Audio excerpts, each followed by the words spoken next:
세상에 떠도는 기묘한 괴담들. 첫 번째 이야기, 무당 집안 사람의 남들은 못 보는 귀신에 대한 이야기들. 우선 우리 집안은 무당이었다가 신내림을 잘못 처리하고 가족이 다 죽을 뻔한 걸. 기독교 장로회 쪽으로 옮기고 무사히 잘 살고 있는 집안이야. 그래서인지 엄마가 굉장히 독실한 신자인데 민감한 일에는 엄청 민감하셔. 근데 내가 귀신 이야기 꺼내서 그걸 건드렸지. 엄마가 해준 말의 요점만 말해줄게. 귀신이 죽은 사람 아닌가? 나쁜 짓 해서 벌 받으려고 남아있는 거 아닌가? 귀신이랑 사람은 다르다. 사람은 죽으면 절대로 이승에 남아있지 않는다. 그러면 죽은 엄마 아빠가 지켜준다거나 같이 죽자 하고 온다거나 그런 이야기는 뭔가? 귀신은 영적인 존재다. 어떤 모습으로 둔갑해서 나와도 이상하지 않다. 만약에 너가 사람을 죽였는데 생판 모르는 사람 모습으로 나오는 귀신보단 너가 죽인 사람 모습으로 나타나서 흉내를 내는 게 너한테 크게 죄책감을 주고 죽고 싶을 정도로 힘들게 만들겠지. 그럼 왜 우릴 괴롭히는 거야? 마지막 날에 귀신은 모두 지옥으로 떨어진다. 한 명이라도 더 끌고 데려가려고 죽일 각오로 괴롭힌다. 그럼 그냥 우리 죽이면 되잖아. 우린 걔네를 때리지도 못하고. 귀신은 직접적으로 우리에게 해를 못 끼친다. 귀신은 사람을 보고 바로 공격하는 게 아니라 천천히 지켜보고 관찰한다. 정말 공들인다고 한다. 관찰하다가 민감한 부분을 발견하면 계속 자극해서 사람을 괴롭힌다. 귀신은 혼자서 우릴 괴롭히지 않고 군대처럼 다수의 귀신이 모여서 우릴 괴롭힌다. 가끔 살인사건 가해자나 자살하려는 사람이 벌벌 떨면서 자꾸 누가 죽여.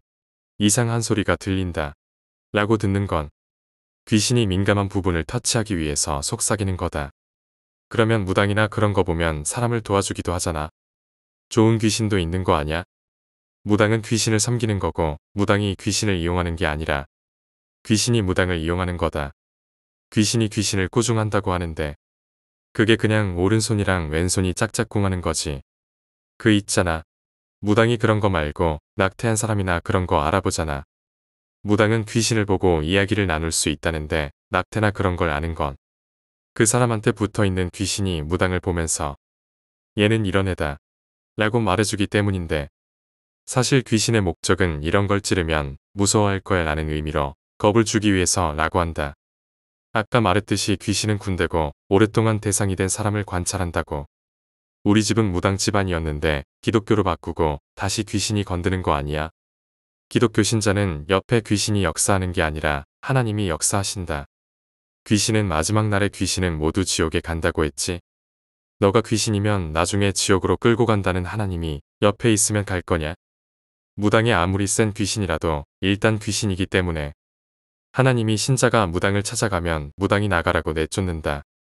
점치거나 그러면 귀신이 귀신한테 속삭이고 그대로 이끌어주게 도와주는 반면 그 사람 옆에 귀신이 아니라 하나님이 있으면 점 같은 게 하나도 안 맞는다고 하더라고. 요약하자면 엄마는 귀신에 대해 매우 독특한 시각을 가지고 있으며 귀신과 사람은 전혀 다르며 귀신은 사람을 괴롭히기 위해 다양한 모습으로 나타날 수 있다고 말한다. 사람이 죽으면 이승에 남아있지 않으며 귀신은 사람을 괴롭혀 지옥으로 끌고 가려고 한다. 기독교 신자는 귀신이 아닌 하나님이 역사하며 귀신은 하나님 옆에 있는 신자를 괴롭히지 못한다고 한다. 두 번째 이야기, 발렌타인데이. 우리 언니가 직장 시절 겪은 이야기입니다. 언니는 결혼한 뒤 직장을 그만뒀지만 직장에 다닐 때 매우 사이 좋은 친구가 있었습니다. 그 사람은 Y씨라는 사람으로 매우 밝은 성격의 얼굴도 예쁜 좋은 여성이었습니다. 2월이 되어서 언니와 Y씨는 함께 발렌타인 초콜릿을 사러 갔습니다. 언니는 그 당시 지금의 남편과 사귀고 있었기 때문에 남자친구를 위한 것과 직장 동료들에게 선물로 줄 것을 몇 개 샀다고 합니다. 그런데 Y씨가 산 초콜릿 중 저렴해 보이는 것들 사이에 비싼 게 딱 하나 섞여 있었다고 합니다. Y씨는 남자친구가 없었기에 언니는 Y씨에게 물었다고 합니다. Y야, 그건 누구한테 줄 거야? 그러자 Y씨는 아직 사귀는 사람은 없지만 좋아하는 사람이 있어서 이 기회에 고백할 생각이라고 대답했다고 합니다. 언니는 그래, 힘내라고 진심으로 응원해줬고 Y씨도 밝게 웃었다고 합니다. 그리고 2월 14일 언니는 남자친구에게 초콜릿을 건네줬고 직장 동료들에게도 선물로 작은 초콜릿을 나눠줬습니다. 언니의 직장에서는 여자끼리도 서로 친한 사이라면 초콜릿을 주고 받았다고 합니다. 그래서 언니와 Y씨도 초콜릿을 주고 받게 되었습니다. 하지만 같이 초콜릿을 사러 갔다 보니 두 사람은 서로 같은 초콜릿을 내밀었습니다. 둘 다 재밌다고 웃으면서도 초콜릿을 주고 받았습니다. 그리고 일을 하던 중 언니는 캐비넷을 정리하다 무심코 Y씨의 책상에 부딪히고 말았습니다. 그 탓에 그만 Y씨의 책상에 올려져 있던 초콜릿 박스가 떨어져 청소용 물통에 떨어져 버렸습니다. 언니는 당황했지만 자신도 같은 초콜릿을 가지고 있다는데 생각이 미쳤습니다. 그래서 아까 Y씨에게 받았던 초콜릿을 대신 올려놓았다고 합니다. 원래 언니는 단 것을 그다지 좋아하지 않았기에 별 생각 없이 한 행동이었지요. 그런데 다음날 언니가 회사에 가자 Y씨가 어제 준 초콜릿 안 먹었어? 라고 묻는 것이었습니다. 언니는 혹시 어제 초콜릿을 떨어뜨린 걸 들켰나 당황했지만 Y씨는 딱히 그런 기색은 없었다고 합니다. 이제 와서 사실을 고백하기도 미안했기에 언니는 어제는 돌아가서 그냥 자버렸어. 오늘 먹을게 라고 말했습니다. 그리고 다음날 언니는 평소처럼 출근했습니다. 그런데 동료가 Y씨가 죽었다는 말을 전해주는 것이었습니다. 자택에서 죽은 것을 어머니가 발견했다는 것이었습니다. 처음에는 도저히 믿을 수가 없었습니다. 바로 어제까지 건강한 모습으로 이야기하고 있었다는 것을 생각하자 슬프기보다는 어이가 없었다고 합니다. 그렇지만 그것보다 충격적이었던 것은 Y씨가 자살을 했다는 것이었습니다. 유서는 없었지만 음독사였다고 합니다. 언니의 슬픔은 여동생인 내가 봐도 괴로울 정도였습니다. 아무것도 도와주지 못했다는 무력감과 자살을 할 정도로 힘들었다면 어째서 상담하지 않았던 것인지에 대한 고민 때문에 언니는 한동안 우울해하고 있었습니다. 그리고 1년 뒤 언니는 결혼하고 임신까지 했습니다. 친구를 잃은 슬픔도 점차 누그러지고 있는 것 같았습니다. 그런데 최근 들어 언니가 또 우울해하는 일이 늘어나기 시작했습니다. 게다가 Y씨가 죽었을 때보다 더 우울해하는 것 같아 보였습니다. 나는 걱정이 된 나머지 언니에게 사정을 물었습니다. 그러자 언니는 간신히 이런 이야기를 들려주었습니다. Y씨가 죽고 난 뒤 1년이 지났을 무렵의 발렌타인데이. 언니가 남편에게 초콜릿을 주자 남편이 괴로운 듯 말했다는 것입니다. Y씨가 죽기 직전 그녀에게 고백을 받았다고 말입니다. 친구의 남자친구여서 계속 참고 있었지만 도저히 자신의 마음을 숨길 수가 없다고 했다고 합니다. 이대로는 자살하거나 언니를 죽일 것 같다는 말까지 덧붙였다고 합니다.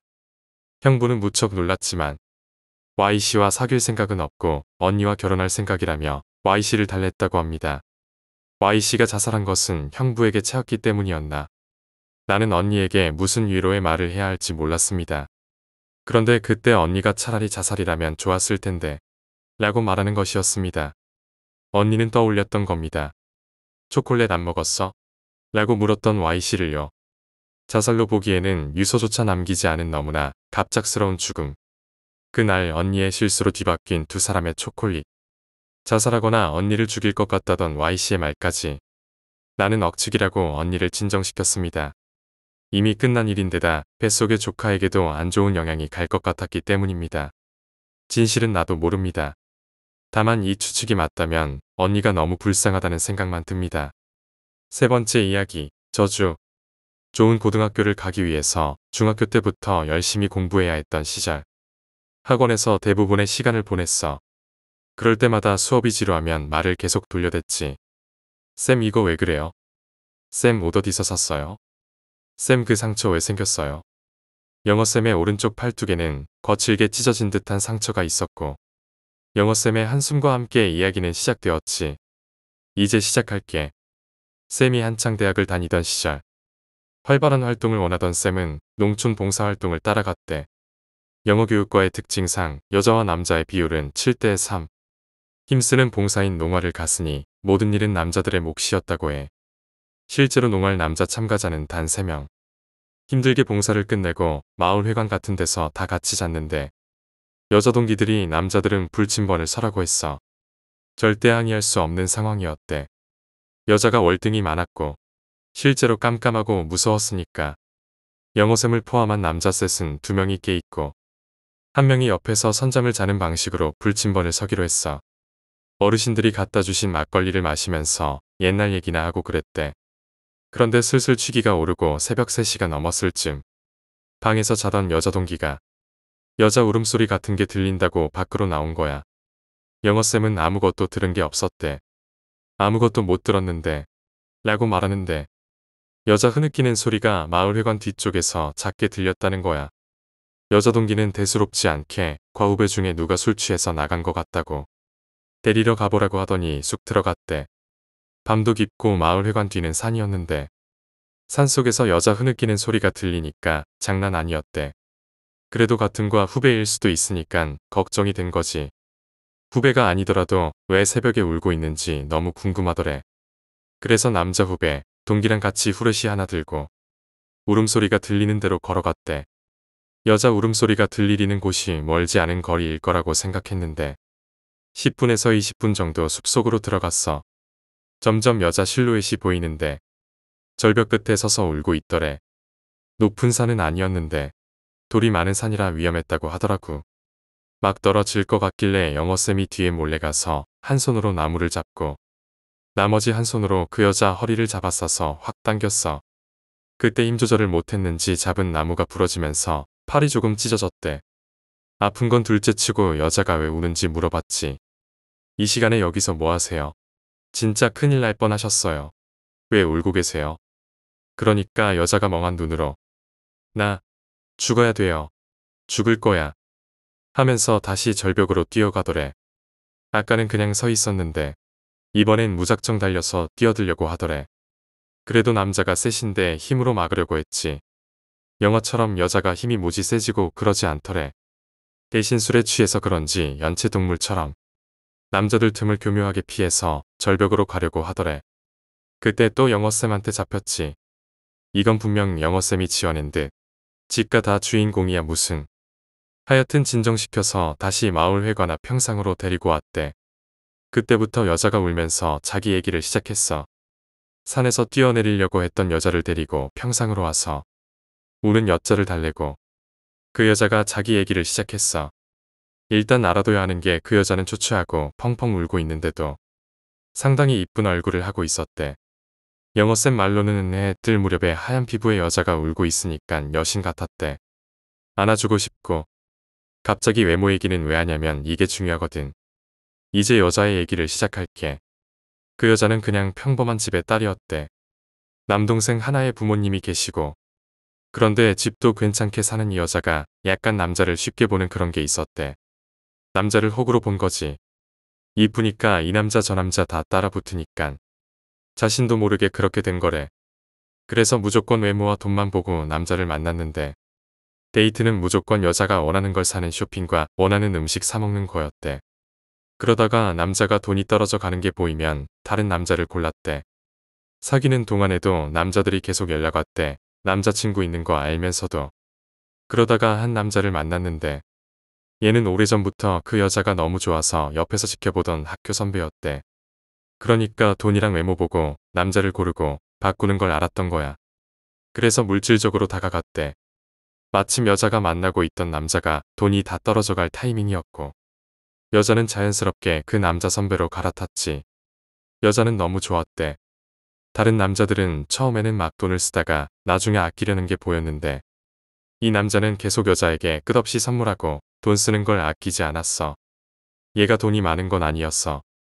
자기 이름으로 대출, 부모님 이름으로 대출, 혼자 살던 오피스텔을 팔고 여관방에 들어가고 신용불량자에 더 이상 대출이 안 되는 거야. 그래서 돈 쓰는 게 예전보다 줄어들었지. 귀신같이 그 여자는 눈치를 챘어. 점점 멀어지고 다른 남자 만나고 연락이 뜸해졌지. 그러다가 결국 여자가 헤어지자고 얘기했대. 오빤 너무 가난한 것 같아. 나랑 안 맞는 것 같다 헤어지자. 돈을 쓰다 보면 여자가 돈이 아니라 자신을 볼 거라고 생각했는데 그게 아니었던 거지. 그래서 처음에는 집에 찾아가고 빌기도 하고 다 죽여버리겠다고 협박도 했대. 여자가 그런 게 한두 번이었겠어. 경찰 부르고 고소한다고 더 난리였대. 돈도 없는 게 나 같은 여자 만나려고 그랬어. 결국 남자는 포기를 하게 되었고 자신의 여관방에서 맨날 술만 마시다가 유서 한 장 남기고 자살했대. 유서 내용은 길지 않았어. 죽어서도 사랑할게. 여자는 남자가 자살했는지 유서를 썼는지 몰랐어. 이미 관심이 없었으니깐 그냥 좋았대. 질기게 달라붙던 남자가 연락이 없어서 말이지. 그런데 그때부터 이상한 일이 생기는 거야. 대학에서 수업을 듣던 중에 전화를 받았어. 출장 가시던 아버지가 트럭이랑 정면 충돌했대. 아버지가 역주행을 하시다가 사고가 났다는 거야. 현장에서 즉사 아버지 핸드폰으로 검색해서 전화했는데 어머니가 전화를 안 받으셔서 전화했대. 여자는 너무 놀래서 강의실에서 뛰쳐나왔어. 택시를 잡고 병원으로 달리면서 어머니한테 전화를 걸었지. 그런데 낯선 남자가 받는 거야. 구조요원이래. 지금 구급차 아닌데 장 보시다가 사고가 난 것 같다고. 뺑소니 사고라고. 병원 이송 중이긴 한데. 어머니도 현장에서 즉사. 그 여자의 기억으로는 두 분 사망 시간이 겨우 2분 정도 밖에 차이가 나질 않더래. 여자는 멘붕이 온 거지. 든든한 버팀목인 부모님이 같은 날 같은 시간에 2분 정도 차이를 두고 돌아가셨으니깐. 멀리 출장지 병원에 있던 아버지를 모셔서 어머니랑 같이 장례식을 치렀대. 10살 남동생은 뭐가 뭔지 모르고 그냥 울기만 하고 여자는 너무 막막하고 슬펐대. 장례는 정리가 되었고 친척들이 많이 와서 도와주더래. 그래서 장례식을 마치고 일단은 친척 집에 들어가서 살기로 했대. 큰아버지가 다 큰 여자는 몰라도 남동생이 혼자 집에 있는 건 안 된다고. 집 정리를 도와줄 테니까 큰아버지 집으로 들어와서 살라고 했지. 그때 영어쌤이 물었대. 집 처분한 거 어떻게 됐냐고 말이지. 여자는 모른대. 처분한다는 것만 들었지. 얼마에 팔렸고 돈은 누가 가지고 있는지. 어쨌든 그렇게 큰아버지 집에 들어갔는데 이상한 거야. 큰아버지가 여자를 이상한 눈으로 쳐다봤대.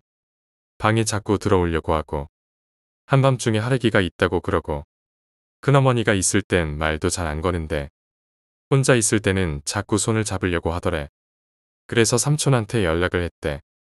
그러니깐 삼촌이 기다렸다는 듯이 자기 집에 와서 살으라고 큰아버지 없을 때 데리러 가겠다고 하는 거야. 여자는 삼촌을 철석같이 믿었지. 집이 비었을 때 삼촌은 여자랑 동생을 데리러 왔고 그 후로 큰아버지와 상의를 했는지 여자와 동생은 삼촌 집에서 살기로 했대. 큰아버지와 다르게 삼촌은 너무 잘해주더래. 친근하게 대해주고 아버지같이 동생과도 잘 놀아주고 그래서 삼촌을 크게 의지하게 되었지. 그러던 중에 삼촌이 서류를 한 장 내밀더래. 법적으로 아버지처럼 보호자가 되어주겠다고. 사인만 그냥 하면 되는 간단한 거라고 그냥 사인하라고 그랬대. 이미 100% 믿는 삼촌이니까 여자는 그 서류에 사인을 했지. 다음 날부터 삼촌이 달라지더래. 너도 다 큰 어른인데 남동생 정도는 책임지고 살 수 있지 않겠느냐. 우리가 부담이 되니까 올해는 같이 못 살 것 같다. 여자는 삼촌에게 미안했대 짐이 되는 것 같아서. 부모님께 물려받은 유산도 있고 동생이랑 한번 살아봐야겠다는 생각이 들더래. 짐을 싸고 내일이면 삼촌 집에서 나가게 되는 날인데 사건이 또 하나 터졌어. 동생이 갑자기 쓰러진 거야. 삼촌이 짐 정리할 테니까 얼른 병원으로 데려가라고 그랬대. 그래서 구급차를 타고 응급실로 갔지.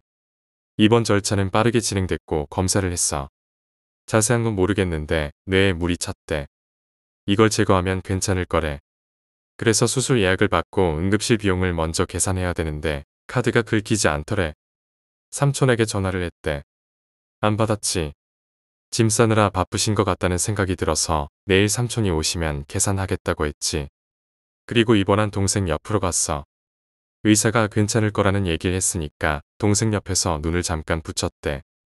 삐삐삐삐하는 급하게 들리는 신호음에 눈을 뜨니까 갑자기 악화된 남동생은 입원 하루 만에 사망. 부모님에 이어서 동생까지. 막막한데 떠오르는 사람은 삼촌밖에 없더래. 그래서 일단 삼촌 집으로 택시를 타고 갔어. 삼촌 집 대문 앞에는 동생과 그 여자의 짐이 놓여 있더래. 초인종을 눌러도 답은 없고 그때 여자는 느껴지더래. 자신이 벌 받는 거라는 걸. 막연하게 그냥 죽어야 된다는 생각이 들더래. 난 죽어야 돼. 하면서 계속 걸었대. 그렇게 걷다가 절벽 끝에서 갑자기 너무 서러워서 울고 있었다는 거야. 그 소리를 영어쌤이 들었던 거지. 그 여자의 말투는 전라도 사람이었는데 농어란 곳은 경상도였어. 여자는 그 산이 어딘지도 모르고 언제 산에 도착했는지 언제부터 절벽에 있었는지 몰랐어. 자기 얘기를 다 끝내고 울고 있는 여자를 보면서 영어쌤은 진짜 너무 불쌍하다는 생각도 들면서 저 여자가 했던 짓을 생각하면 진짜 벌 받은 것 같다는 생각이 들더래. 이상한 건 왜 그렇게 자세히 얘기를 해줄까 싶었대. 처음 보는 사람들인데 말이지. 어쨌든 영어쌤과 남자들은 같이 막걸리를 마시면서 그 여자를 위로해줬고 자살이 답은 아닌 것 같다고 말렸대. 여자도 같이 대화하면서 점점 감정이 누그러지는 것 같더니 고맙다면서 다시 살아보겠다고 이제 가겠다면서 일어나더래. 어딘지도 모르는데 어떻게 가시냐고 농활 철수할 때 같이 가자고 했는데도 여자가 걱정하지 말라고 하면서 그냥 걸어가버렸대. 뭐 어차피 모르는 여자고 생명 한번 구해줬으니깐 괜찮겠지라는 생각을 하고 여자를 보냈어. 영어쌤도 자리를 정리하고 농활 철수를 준비했지.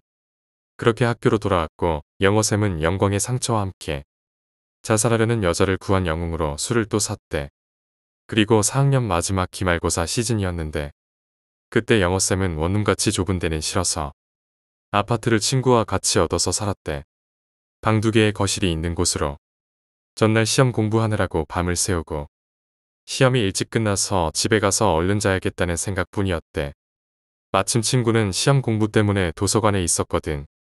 학교 정문으로 걸어 내려가는데 정문에 사람들이 몰려서 웅성웅성 거리고 있더래. 무슨 일인가 해서 가봤는데 웬 이쁜 여자가 울면서 누구 이름을 부르더래. 맞아, 영어쌤 이름이었어. 같은 거 사람부터 해서 점점 영어쌤을 보기 시작했대. 아닌데 저런 여자 건든 적 없는데. 그런 생각을 하고 있을 때 생각이 났대. 그때 그 여자다. 그땐 그래도 사람 같은 얼굴이었고 차분했는데 지금 모습은 약을 한 것 같이 멍한 눈으로 영어쌤 이름만 불렀대. 점점 더 사람들이 이상한 눈으로 쳐다보고 과격한 사람은 막 영어쌤을 불러서 따지려고 했어. 그래서 일단 그 여자를 데리고 빠르게 택시를 탔대. 택시를 타자 울던 여자는 훌쩍이면서 아무 말도 안 하더래. 보는 눈이 없으니까 진정이 되면서 영어쌤은 이상하다는 걸 눈치챘어. 이름도 알려준 적 없고 학교도 알려준 적이 없는데 전라도에 산다고 했던 여자가 어떻게 서울까지 와서 학교 앞에서 내 이름을 부르고 있었을까. 도무지 말을 걸어도 여자는 대답은 안 했고 일단 집으로 데려갔대. 집에 도착하니까 여자가 한마디 하더래. 피곤해. 그래서 영어쌤 방에 데려다 줬는데 여자가 자연스레 침대에서 잠을 잤어. 자는 모습이 엄청 섹시하더래. 덮치고 싶은 생각이 들 정도로 말이지. 근데 영어쌤도 피곤했잖아. 밤새 공부했으니까 말이지. 그래도 꾹 참고 친구 방으로 가서 잠이 들었대. 참 쿨하지 않아? 모르는 여자를 방에 재워놓고 옆방에서 자신도 잤대. 슬슬 잠이 들려고 하는데 중얼거리는 소리가 나더래. 남자가 외는 주문 같은 소리가 잠이 깨면서 점점 선명히 들렸대. 순간 너무 섬뜩했는데 궁금했어. 그래서 문을 살짝 열었는데 역시나 영어쌤 방에서 나더래. 분명 남자 목소린데 여자가 있는 방에서 나니까 무섭지만 살짝 문을 열었어. 여자가 침대에서 일어나서 몸을 앞뒤로 흔들고 주문 같은 걸 외우고 있더래. 무서워서 그런 건지 점점 몸이 안 움직이는 것 같았대. 그때 여자가 주문을 외면서 눈만 문 쪽으로 돌리더니 영어쌤을 쳐다봤대. 그리고는 살짝 미소를 짓더래. 영어쌤은 생각했지. 이대로 있으면 나는 죽는다. 저건 사람이 아니다. 나가야 된다. 도망쳐야 된다. 움직이지 않는 몸에 억지로 힘을 줘서 밖으로 뛰쳐나갔어. 그때 영어쌤 집은 아파트 2층이었대. 그래서 계단만 몇 번 내려가면 경비실이니까 거기까지만 가자라고 생각했대. 그런데 아무리 계단을 내려가도 1층이 안 나오는 거야. 한층 내려갔다고 생각하고 보면 다시 2층. 다시 내려가서 보면 또 2층. 그렇게 1시간 정도를 계속 내려갔대. 힘들어서 죽을 것 같고 그만 내려가고 싶은데 그 주문 같은 소리가 점점 크게 들리더래. 그래서 멈추면 안 될 것 같았대. 시간이 조금 더 지나니까 1층 입구가 보이더래. 그 여자랑 눈이 마주치고 도망치기까지 1시간 30분 정도 지난 것 같았는데 밖은 깜깜한 밤이었어. 계단 내려올 때 분명히 낮이었대. 창문으로 햇빛이 들어오는 게 분명히 보였대. 일단 영어쌤은 경비 아저씨를 급하게 불렀어. 영어쌤도 그때 뭐라고 얘기했는지 모른대. 근데 경비 아저씨가 용하게 듣고 경비실에 들어오라시면서 어디로 전화를 걸었대. 숨이 점차 진정되고 피곤함이 급하게 밀려올 때쯤 경비실 앞으로 승합차 한 대가 도착했어. 영어쌤은 땀이 식고 숨이 진정돼서 피곤함이 몰려오고 있었어. 경비 아저씨랑 있으니까 뭔가 마음이 진정되었다는 거야. 물론 경비 아저씨도 무서웠는지 집으로 가보진 않았어. 잠시 뒤에 승합차 한 대가 경비실 앞에 도착했지. 차에서 50대로 보이는 스님이 내리시더래. 그리고 영어쌤과 스님이 경비실에서 만났어. 영어쌤을 보자마자 스님이 얘기했대. 잘했어. 죽는 생명 살린 건 잘했는데 잘못 걸렸어. 영어쌤은 기독교인이라서 그런 거 안 믿는데. 그런데 뭔가 의미심장한 말이라서 움찔했대. 스님이 바로 물어보더래. 어디야? 도저히 무서워서 갈 수가 없었대. 제발 부탁입니다. 스님 혼자 가시면 안 될까요? 결국 호실만 알려드리고 스님이랑 경비실 아저씨 두 분이서 올라가셨대. 1시간쯤 후 스님이 정신 잃은 여자를 등에 업고 내려오시더래. 그리고는 말씀하셨어. 아직 아무것도 묻지 말고 한 달 있다가 우리 절로 찾아와. 그 전까진 절대 와선 안 돼. 대답도 못하고 어버버하고 있는데 스님이 여자를 승합차에 태우더니 가버리더래. 영어쌤은 집에도 못 들어가고 도서관에 공부하고 있는 친구를 찾아서 같이 있다가 집으로 왔대. 친구한테는 다른 사정은 얘기 안 하고 방을 바꿔서 쓰자고 그랬대. 그리고 스님이 가고 나서 경비 아저씨가 얘기해줬는 문이 열려 있어서 들어가니까 여자가 거실에서 창문 쪽을 보고 서 있더래. 아저씨가 스님 뒤에 숨어 있는데 여자가 스님 쪽을 보면서 눈물을 뚝뚝 흘리더래. 아까워. 아깝다. 하면서. 그리고는 스님이 고함 몇 번 지르니까 여자가 쓰러지더래. 한 달 뒤 영어쌤은 무서웠고 기독교에다가 귀신도 안 믿기 때문에 한 달이 지나도 스님을 찾아가고 싶지 않았대. 그런데 경비 아저씨 통해서 연락이 왔더래. 아직 마무리가 남았다고 절로 찾아오라고 하시더래. 안 오면 또 어떻게 될지 모른다고 말씀하셨어.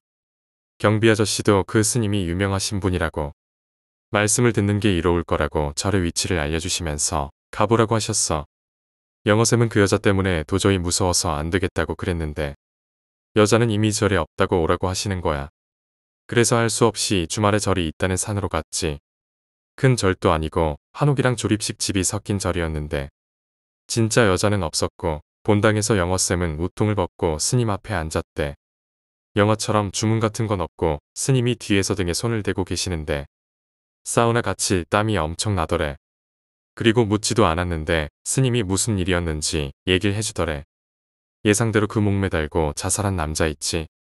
남자가 스님 말로는 악기가 되었는데 그 유서가 일종의 저주 매개체가 돼서 여자한테 저주가 내려졌대. 그래서 악령이 그 여자 옆에 붙어서 부모님부터 시작한 거야. 악령이 원한 건 여자가 죽는 거였기 때문에 계속해서 유도를 한 거래. 남동생이 죽고 나서 정신적으로 약해졌을 때 여자를 제대로 조정할 수 있었대. 그래서 절벽까지 데려갔는데 마지막에 여자가 울면서 저항을 하더래. 그 타이밍에 영어쌤이 나타나서 여자를 살려준 거야. 덕분에 악령에게 딱 걸린 거지. 시시콜콜 자기 얘길 다 한 것도 악령이 시켜서 한 거래. 자신이 얼마나 불행했고 여자가 얼마나 나쁜 짓을 했는지 알려서 여자가 죽어도 된다고 생각하게. 그리고 여자를 조정해서 영어쌤을 죽이려고 찾아다녔대.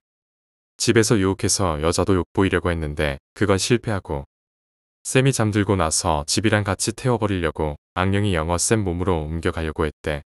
그 주문 같은 건 숙주를 옮기는 그런 주문이었대. 그런데 잠기 밝은 영어쌤이 눈치챘고 하필 용한 스님이 나타나서 실패한 거지. 스님이 악령을 쫓아내는 건 실패했대. 대신 여자 몸속에서 잠들게 하는 건 성공했다는 거야. 여자가 다시 어떤 남자라도 만나게 되면 악령이 또 깨어날 수가 있대. 그땐 여자도 죽고 영어쌤도 죽는 거래. 이미 화난 악령을 강제로 재운 거라서 깨어나면 막는 것도 소용없고 죽어야 끝난대. 그래서 여자는 반강제로 비구니가 돼서 여자 주지 스님이 있는 절로 가서 살기로 했대. 결국 남자를 호구로 알던 여자는 그 호구 악령 때문에 평생 산속에서 악령이랑 같이 살아야 되는 거야. 마지막으로 스님이 편지를 줬는데 어쩌고 저쩌고 내용은 길었는데 영어쌤이 기억나는 건 전체적으로 고맙고 미안하다는 내용이었대.